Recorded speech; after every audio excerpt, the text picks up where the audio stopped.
ఇవాళ నరుటోలో చాలా మంది హేట్ చేసే క్యారెక్టర్ అయిన సాకురా గురించి మాట్లాడుకుందాం. స్టార్టింగ్ లో నేను కూడా హేట్ చేశా, కానీ అర్థం చేసుకున్న తర్వాత అనిపించింది అరే సాకురా నుంచి కూడా చాలా నేర్చుకోవచ్చు కదా అని. టీమ్ 7 లో ఒక నార్మల్ బ్యాక్ స్టోరీ ఉన్న పర్సన్ ఎవరైనా ఉంటే అది సాకురానే.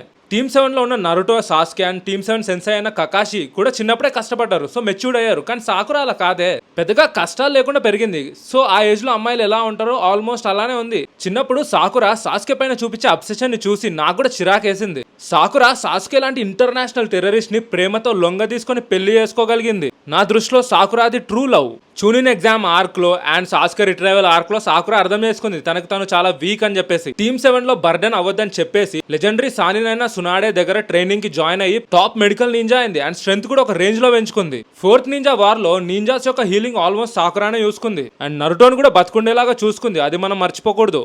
పైన పైన చూస్తే సాకురా ఒక ట్రాష్ లాగానే కనిపిస్తుంది, కానీ డీప్ గా చూస్తేనే అర్థమైపోతుంది తనలో ఒక ట్రూ లవర్ ఉంది అండ్ కష్టపడే వారియర్ కూడా ఉంది. సాకురా నుంచి చాలా నేర్చుకోవచ్చు. For example how to stay strong in love. మొత్తం లీఫ్ విలేజ్ సాస్కేని హేట్ చేసినా కూడా sakura never stopped loving him. తన ప్రేమతో సాస్కేని మార్చేసుకుంది. ఈ స్టెబిలిటీ కాలంలో అమ్మాయిలకి అండ్ అబ్బాయిలకు కూడా తక్కువనే ఉంది, సో అది నేర్చుకోవచ్చు. సో మీరు సాకురాని హేట్ చేస్తారా లేదా అడ్మైర్ చేస్తారా? కామెంట్స్ లో చెప్పండి.